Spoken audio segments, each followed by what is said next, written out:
Hi Cancer, October 2025. Ito na po ang inyong reading. Kuha tayo ng ilang guidance, advice, messages na marahil ay kailangan nyong marinig ngayon. Ano nga asahan nyo? Anong parating sa inyo? Anong ganap?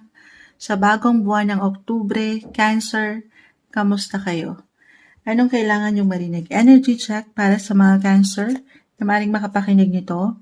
Anong parating ngayong buwan ng Oktubre? Message? Guidance po para sa mga taong ito. May bumagsak na. Mag-a-add pa tayo. Okay. Okay, pa isa-isa.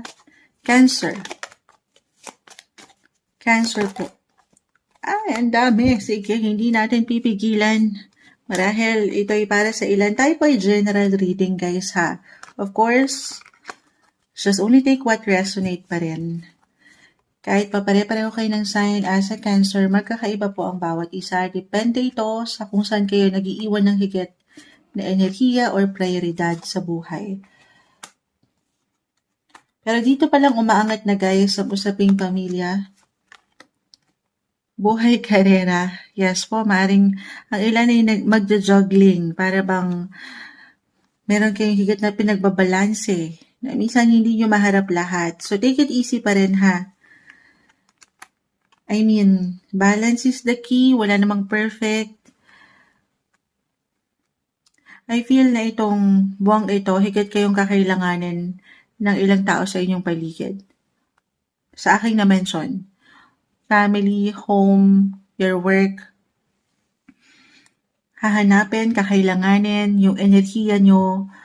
So, I will be honest, may pagkapagod akong nakikita.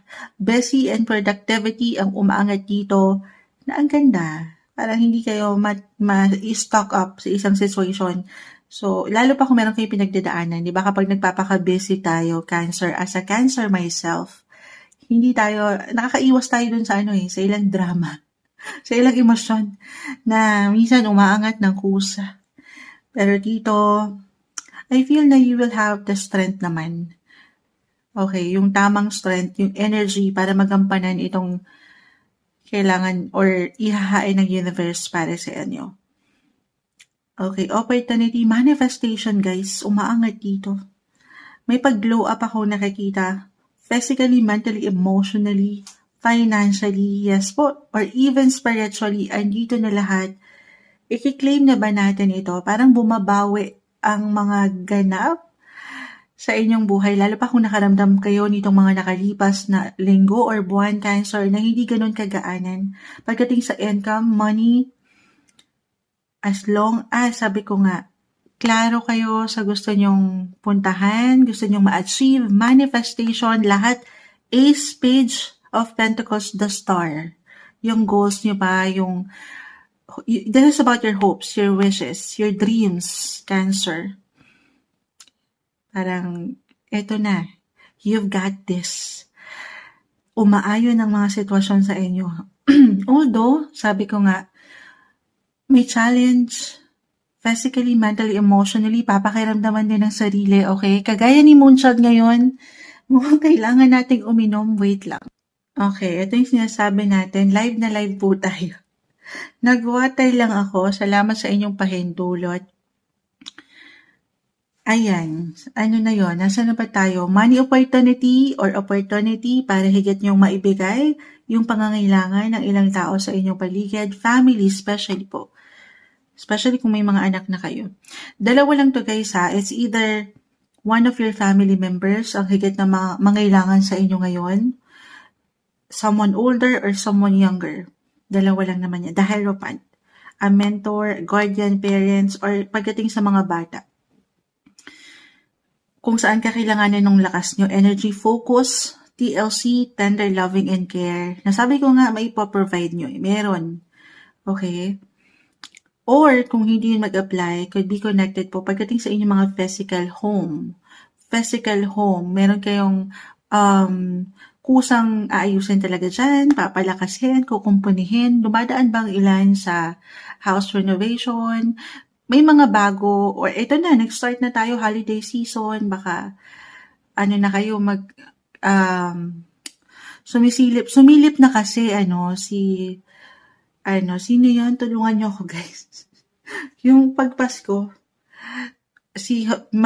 Jose Marichan, tama? Ay, si Sir Jose. Ano pumapasok sa isip ni Moonchild? May kasiyahan ako nakikita ka, baka masiset up na kayo ng inyong mga Christmas trees or ilang decorations. Ayan si Miss Shakine Jose Marichan nga.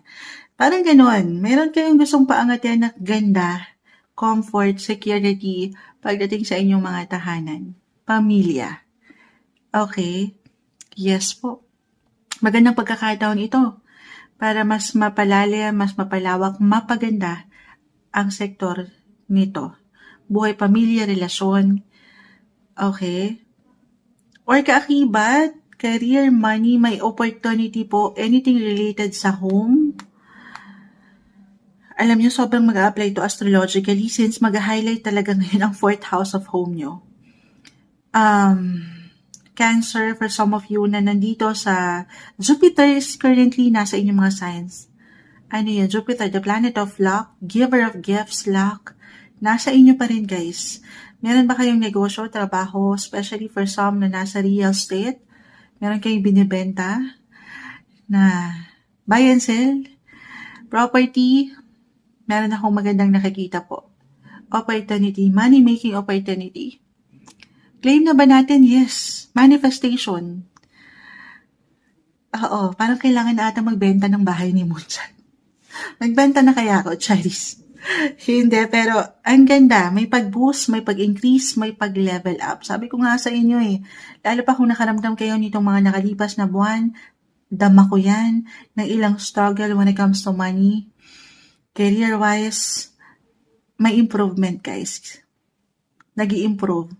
Okay, mas maganda. Bare months, i-claim natin mas maalwan. October. Okay. Other messages. Relationship, Knight of Cups. Family, home. Ang ganda, guys. Alam ko maganda, pero andito umangat ang inyong mga knight in shining armor. Parang yung kahinaan at kalakasan ay nasa inyo umaangat. Parang hinihila kayo ng enerhiya ng bawat isa. For some of you, maaaring merong someone single. Ayan nauubos na po si Moonchild, pero one and only true love ang umaangat dito. Parang yung person na ito ay inyong mga pagkakalma, kahinaan at kalakasan. Balance. Yes po. Kung ready na kayo. Kung pahihintulutan nyo lang ito, long term yung aking nakikita. Happiness, fulfillment, enjoyments. Alam ko ang tamis, i-manifest na natin ito, tanggapin mo na ito. Ito yung umaangat na guidance, advice, messages para sa inyo. October 2025, Cancer.